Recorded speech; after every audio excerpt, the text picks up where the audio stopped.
wanawake wanaongea wanachojisikia, wanaume wanaongea wanachofikiri. So when a woman tell you sikutaki, usipanic, relax kwanza. Kwa wakati huo ndo wanavyojisikia hivyo, so wanavyofikiria, not what they have thought. So relax kwanza, kuna chance ya kusolve matatizo. Bwana Yesu asifiwe. Why? Because they speak what they feel.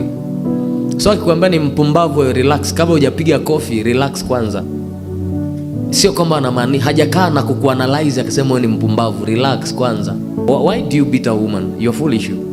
Una akili? Yaani wewe akili una? Why? Ameongea emotionally alichokiongea. Relax kwanza. Akiwa neutral, yani akiwa kwenye zero ground. Are they like that? So tumeambiwa tuishi nao kwa nini? Kwa akili. So Mungu ametupa akili na anasema Bwana aweza kukupa akili katika mambo yote. It is good to pray for anointing, but ni vizuri pia kumwambia Mungu, naomba unipe akili.